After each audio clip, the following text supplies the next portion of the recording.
Hi guys, it's cookie making time and I'm going to do one of my favorites.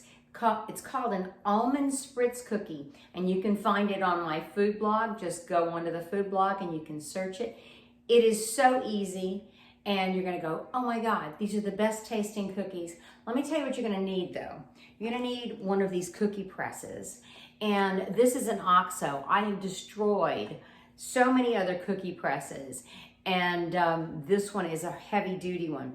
And what you'll do is you'll put the cookie dough right in here, and there's interchangeable discs that go right here at the bottom, die basically, and I'm using the Christmas tree this afternoon, although it comes with a whole tray of these.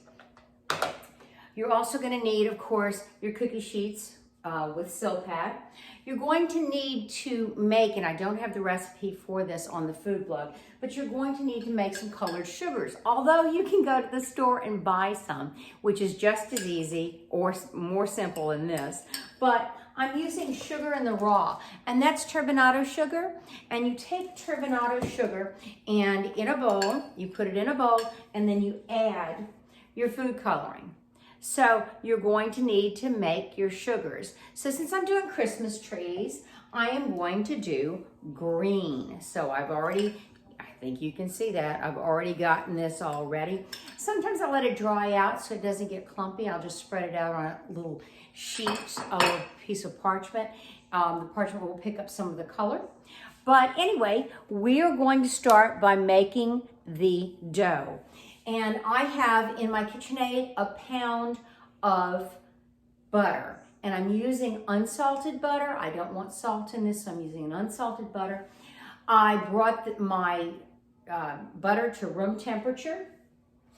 I also have a pack of white cake mix. Simple, you can use Hill Country, or you can use Betty Crocker, or you can use Duncan Hines, whatever you want to do. And so you go ahead and put that in there. And then you're going to add 2 3/4 cups of all-purpose flour. And you go ahead and put that in there. Like I said, this is going to be really easy, and you're going to go, oh my goodness, I cannot believe this. We're going to turn this on low so we don't have all the flour flying. It's t-shirt weather today. Got chilly overnight, and the wind outside is blowing. In fact, the sun just came out, but I felt like baking a little bit this afternoon, so that's what we're going to do. Now we'll stir this up, and we'll make sure all of the flour and the cake mix is incorporated. You don't need eggs. You don't need anything else with this. There is one other thing you're going to need to get the flavor, and it is almond extract. And I'm going to put a little bit more than what the recipe calls for, because I really like the taste of almond. So I'm going to use this Rodella. You can find it on Amazon. It's almond extract. Sometimes I'll find around this time of year, it is really hard to find almond extract. I've used Penzeys before. Penzeys has a different taste, so you got to beware. McCormick has a good almond extract. I just couldn't find it. So I think we're almost there. Let me go ahead and put this in here.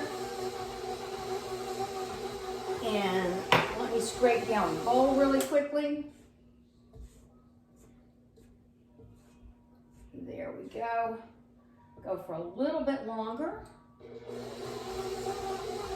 Want to make sure everything's moistened. I've got my oven on 350. And we will bake these between 14 and 16 minutes. So they'll turn lightly golden on top.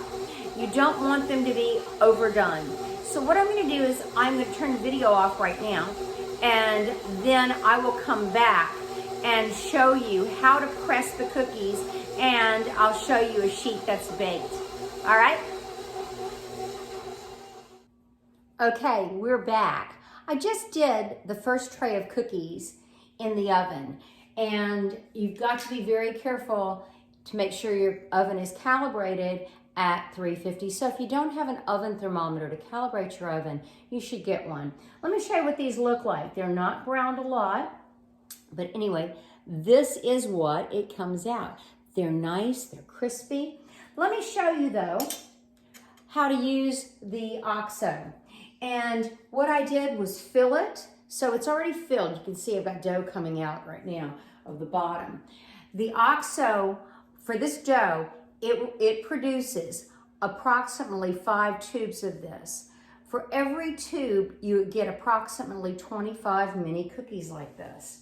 So all you do is you press and move, and that's how it looks. So as I told you earlier, I'm using the Christmas tree die, and this produces Christmas trees. There are flowers, poinsettias, there's all stars, there's all different types.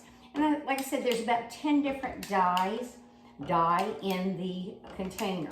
So you space them out, they don't really spread, and that's what's nice about this dough. So you will get, as I said, about 24 to 25 cookies out of each press. When you're doing the press, after you finish, you have to ensure that you clean out this area so it will go back on properly. So I'll fill this up again in a second, but I wanted to show you what I do with the sugars. All I do is take a little bit of the green sugar or red or whatever color you want to use and put it right on there. Some people get fancy and they put a little ball you can buy those little edible pearls at the non-Perriel's at the store, and you put one of those at the top. I'm not going to get that fancy. Usually for Christmas, I bake about 5 batches of these. That's probably about 600 cookies by the end of it all. So this one's very popular. People love it. Give it a try. It's easy, very few ingredients. So enjoy, get ready, and start baking. Bye now.